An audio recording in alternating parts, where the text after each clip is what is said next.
Monsieur Hollande nous chante désormais «J'suis bidon» sur tous les tons. Après les chiffres du chômage, trafiqués et biaisés au possible, de plus camouflés par une vaste opération de pseudo-formation aux frais de la princesse, voilà qu'il nous présente via son complice Sapin un budget 2017 bidonné et filouté au-delà de toutes les limites. Bien entendu, Sapin le qualifie, je cite, d'exemplaire.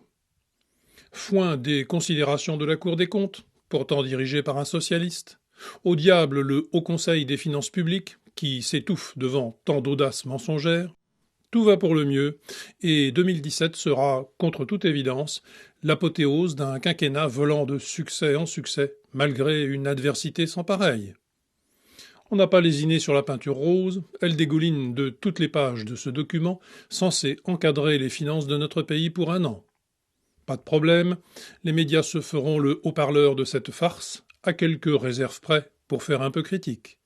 Personne ne dénoncera haut et fort la grossièreté de l'entourloupe, présidentielle oblige. Tous les pouvoirs ont agi ainsi en arrangeant au mieux leurs prévisions, notamment en fin de mandat.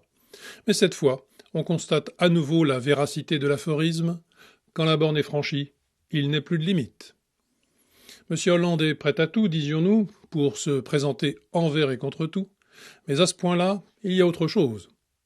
Voilà qui renforce l'inquiétante analyse psychopathologique d'un Christian Combat au sujet de la personnalité, si l'on peut dire, de Hollande. Et dire que cette farce va durer encore de très très longs mois. Les choses vont si bien que nos dirigeants se préparent au pire, mais de la plus discrète des façons possibles, bien évidemment. Parallèlement à ce budget stupéfiant, la loi dite Sapin 2, qui doit être votée en octobre, prévoit dans l'un de ses alinéas ce qui revient à instaurer un véritable état d'urgence pour les assurances-vie. Pour rappel, l'assurance-vie est, en France, la poutre maîtresse du système financier, l'État utilisant cette manne de l'épargne préférée des Français pour financer son déficit budgétaire.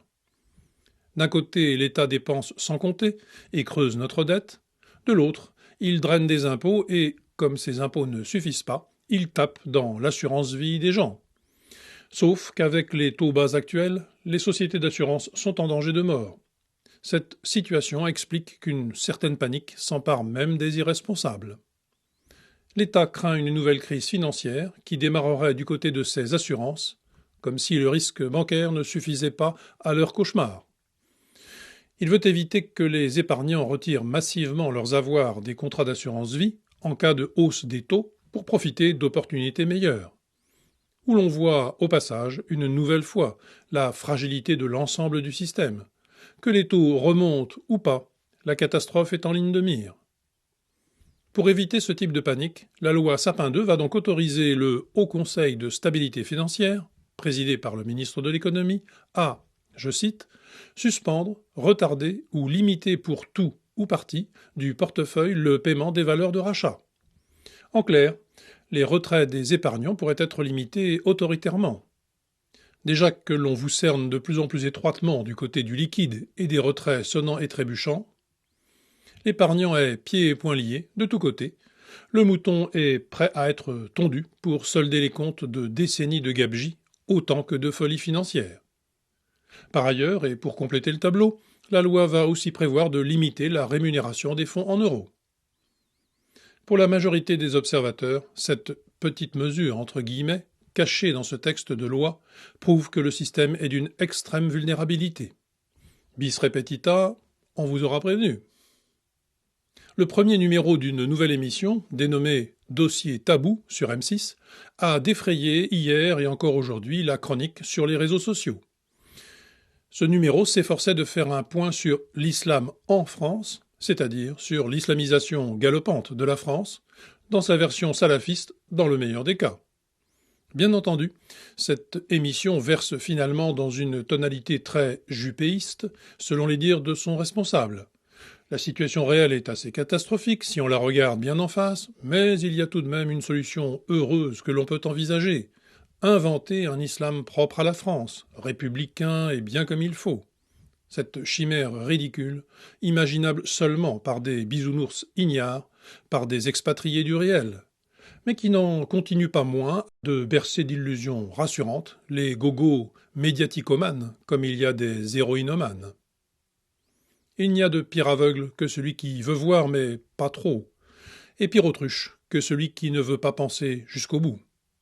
Enfin si, il y a tout de même nos gauchistes collabos acharnés qui, eux, poussent des cris d'orfraie pavloviens devant les faits et personnages présentés dans cette émission. Mais on notera en cette occasion que voir et savoir, mais pas trop, c'est aussi un peu le cas, au fond, de ceux qui se veulent lucides, qui alertent et tentent de lutter contre ce cancer proliférant qui ruine notre pays et ravage notre avenir. Car même ceux-là sont malgré tout révoltés par ce que montre ce reportage, plutôt honnête factuellement, alors qu'ils le dénoncent à longueur de temps. C'est que tous, nous sommes toujours en retard sur le réel, toujours en deçà de la réalité qui cavale devant nous. Serait-ce seulement parce que nous nous efforçons de nous protéger un peu, d'abstraire le désastre de nos vies dans la mesure du possible, que nous nous efforçons aussi de croire encore un peu qu'une issue autre que le chaos et la guerre est possible. Or, on voit mal qu'il y en ait d'autres, à terme, car on voit mal comment nous pourrions nous y opposer efficacement et renverser le cours fatal des choses. Ne sommes-nous pas déjà que trop des spectateurs impuissants? Que les choses soient claires, ce n'est pas là une parole de défaitiste, mais une qui fait sienne la devise de Guillaume d'Orange: « Point n'est besoin d'espérer pour entreprendre, ni de réussir pour persévérer. » Mais pourquoi s'alarmer? Le gouvernement vient de lancer une campagne contre les tiques en été. Ça ne s'invente pas. On le voit, nous sommes protégés, et tout cela ne peut que très bien se finir.